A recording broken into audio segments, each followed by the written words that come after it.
ವಾರದ ಹಿಂದೆಯಷ್ಟೇ ಮದುವೆಯಾಗಿದೆ. ಈಗ ನವ ವಿವಾಹಿತೆ ಸಾವನ್ನಪ್ಪಿದ್ದಾರೆ. ಪ್ರೀತಿಸಿ ಮದುವೆಯಾಗಿದ್ದಂತಹ ಯುವತಿ ಸಾವನ್ನಪ್ಪಿದ್ದಾರೆ. ಯುವತಿಯ ಹೊಟ್ಟೆಯಲ್ಲಿ ಇದ್ದಂತಹ ನವಜಾತ ಶಿಶು ಕೂಡ ಸಾವನ್ನಪ್ಪಿದೆ. ಹುಬ್ಬಳ್ಳಿಯ ಶೀಲಾ ಕಾಲೋನಿ ನಿವಾಸಿ ದಿವ್ಯಾ ಮೃತ ದುರ್ದೈವಿ. 7 ತಿಂಗಳ ಗರ್ಭಿಣಿಯಾಗಿದ್ದಂತಹ ಮೃತ ದಿವ್ಯಾ ಅನ್ನೋದು ಗೊತ್ತಾಗ್ತಾ ಇದೆ. ಚರಣ್ ಎಂಬಾತನ ಜೊತೆ ವಿವಾಹವಾಗಿದ್ದಂತಹ ದಿವ್ಯಾ ಕಳೆದ 10 ವರ್ಷಗಳಿಂದ ಚರಣ್ ಮತ್ತು ದಿವ್ಯಾ ಪ್ರೀತಿ ಮಾಡ್ತಾ ಇದ್ರು. ವಿವಾಹವಾಗೋ ಮೊದಲೇ ಇಬ್ಬರ ನಡುವೆ ದೈಹಿಕ ಸಂಪರ್ಕ ಬೆಳೆದಿತ್ತು ಅನ್ನೋದು ಗೊತ್ತಾಗ್ತಾ ಇದೆ. ಠಾಣೆ ಮೆಟ್ಟಿಲೇರಿದ ನಂತರ ದಿವ್ಯಾಳನ್ನ ಮದುವೆಯಾಗಿದ್ದಂತಹ ಚರಣ್ ನಿನ್ನೆ ಮುಂಜಾನೆ ದಿವ್ಯಾಗೆ ಈ ಹೆರಿಗೆ ನೋವು ಕಾಣಿಸ್ಕೊಂಡಿದೆ.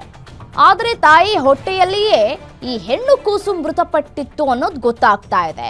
ಚಿಟಗುಪ್ಪಿ ಆಸ್ಪತ್ರೆಯಲ್ಲಿ ರಕ್ತಸ್ರಾವ ಹೆಚ್ಚಾಗಿ ದಿವ್ಯಾ ಸಾವನ್ನಪ್ಪಿದ್ದಾರೆ. ದಿವ್ಯಾ ಸಾವಿಗೆ ನ್ಯಾಯ ಕೊಡಿಸಿ ಅಂತ ಹೇಳಿ ಕುಟುಂಬಸ್ಥರು ಇದೀಗ ಮನವಿ ಮಾಡಿಕೊಳ್ತಾ ಇದ್ದಾರೆ. ಮದುವೆ ಆಗೋದಕ್ಕೂ ಮುನ್ನವೇ ದೈಹಿಕ ಸಂಪರ್ಕವನ್ನು ಬೆಳೆಸ್ಕೊಂಡಿದ್ರು ಅನ್ನೋದು ಗೊತ್ತಾಗ್ತಾ ಇದೆ. ಸೊ ಠಾಣೆ ಮೆಟ್ಟಿಲ ಏರಿದ್ರು ಕುಟುಂಬಸ್ಥರು. ಅದಾದ ನಂತರ ಠಾಣೆ ಮೆಟ್ಟಿಲು ಏರಿದ ನಂತರ 7 ತಿಂಗಳು ಗರ್ಭಿಣಿ ಆಗಿದ್ದಾರೆ. ಇನ್ನೇನು ಮಾಡೋದಕ್ಕೆ ಸಾಧ್ಯ ಅಂತ ಹೇಳಿ ಅವರಿಬ್ಬರಿಗೂ ಮದುವೆ ಮಾಡಿಸುವಂತಹ ಕೆಲಸಕ್ಕೆ ಮುಂದಾಗ್ತಾರೆ. ಮದುವೆ ಕೂಡ ಆಗುತ್ತೆ. 1 ವಾರದ ಹಿಂದೆ ಮದುವೆ ಆದಂತಹ ನವ ವಿವಾಹಿತೆ ಇದೀಗ ಸಾವನ್ನಪ್ಪಿರೋದಕ್ಕೆ ಸಾಕಷ್ಟು ಅನುಮಾನಗಳು ಕೂಡ ವ್ಯಕ್ತವಾಗ್ತಾ ಇದೆ. ನಮ್ಮ ಮಗಳಿಗೆ ನೀವು 1 ವಾರ ಆಯಿತು ಅವನು ಮದುವೆ ಮಾಡಿಕೊಂಡು ನಮಗೆ ಇದು ಮಾಡಿದ್ರು. ಆಮೇಲೆ ನಮ್ಗೆ ಗೊತ್ತಾಗಲಿಲ್ಲ ಅವ್ನು ಮದುವೆ ಮಾಡ್ಕೊಂಡಿದ್ದಾರೆ ಅಂಥೇಳಿ. 1 ವರ್ಷ ಆಗಿದೆ. ಹುಡುಗಿಗೆ ಟಾರ್ಚರ್ ಮಾಡೋದು ಇದೆಲ್ಲ ಮಾಡ್ತಿದ್ರು. ನಾವು ಒಂದು ಸಲ ಕಂಪ್ಲೇಂಟನ್ನು ಮಾಡಿದ್ದೀವಿ. ನಾವು ಕಂಪ್ಲೇಂಟ್ ಮಾಡಿದಾಗ ಅವ್ರು ಏನಂದ್ರು ಪೊಲೀಸರು ಸ್ವಲ್ಪ ಇದು ಎಲ್ಲ ಮಾತಾಡಿ ಕಳಿಸಿದ್ರು. ಮಂಗಳವಾರ ಸಾಯಂಕಾಲ ಊರು ಬಿಟ್ಟು ಹೋಗಿದ್ಲು ಅವಳು. ನೈಟ್ ಫೋನ್ ಮಾಡಿದಾಗ ಇಲ್ಲ ಪಪ್ಪ ನಾನು ಮದುವೆ ಮಾಡ್ಕೊಂಡಿದ್ದೆ ಅಂತ ಹೇಳಿದ್ಲು. ಸರಿಮ್ಮ ನೀವು ಚೆನ್ನಾಗಿರಿ ಅಂತ ಹೇಳಿ ಕಳಿಸಿ ಮಾತಾಡಿದ್ದೀವಿ. ಸೋಮವಾರ ದಿನ ಹುಡುಗಿ ಇಲ್ಲಿ ಹುಬ್ಳಿ ಬಂದಿದ್ಲು. ಹುಬ್ಳಿ ಬಂದು ಹಿಂಗೆ ಬೇರೆಯವ್ರ ಮನೇಲಿ ಇದ್ದರು. ಬೇರೆಯವ್ರ ಮನೇಲಿ ಇದ್ದು ಇಲ್ಲ ಹಿಂಗಾಗಿದೆ ನನಗೆ ಅಂಥೇಳಿ ನಮ್ಮ ಸಿಸ್ಟ್ರು ಅವರು ಮಗಳಿಗೆ ಕರ್ಕೊಂಡೋಗಿದ್ರು. ಹಿಂಗೆ ಅಚಾನಕಲ್ಲಿ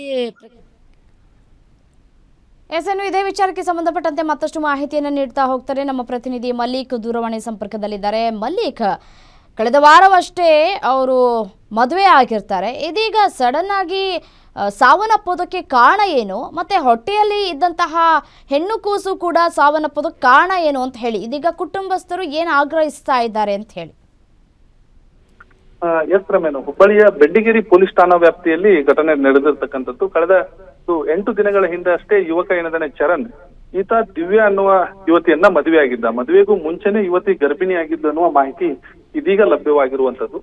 ಕುಟುಂಬಸ್ಥರ ಒತ್ತಾಯದ ಮೇರೆಗೆ ವಾಪಸ್ ಇವರು ಬರ್ತಾ ಇದ್ರು. ಈ ಸಂದರ್ಭದಲ್ಲಿ ಚರಣ್ ಏನಿದ್ದಾನೆ ಅದನ್ನ ಅಬಾರ್ಟ್ ಮಾಡ್ಬೇಕು ಅನ್ನುವ ಕಾರಣಕ್ಕೆ, ಗರ್ಭಪಾತ ಮಾಡಬೇಕು ಅನ್ನೋ ಕಾರಣಕ್ಕೆ ಮಾತ್ರೆಗಳನ್ನ ನೀಡಿರ್ತಾನೆ. ಈ ಮಾತ್ರೆಗಳು ಹೈ ಡೋಸ್ ಆಗಿರೋದ್ರಿಂದ ಅಲ್ಲಿ ಮಗು ಸಾವನ್ನಪ್ಪತ್ತೆ. ಆಸ್ಪತ್ರೆಗೆ ಹೋದ ನಂತರ ಮಗು ಸಾವನ್ನಪ್ಪತ್ತೆ. ಅಧಿಕ ರಕ್ತಸ್ರಾವದಿಂದ ಮತ್ತೆ ಇಲ್ಲಿ ಯುವತಿ ದಿವ್ಯಾ ಕೂಡ ಸಾವನ್ನಪ್ಪಿದ್ದಾರೆ ಅಂತ ಪ್ರಾಥಮಿಕ ಮಾಹಿತಿಯಲ್ಲಿ ತಿಳಿದು ಬಂದಿರುವಂತದ್ದು.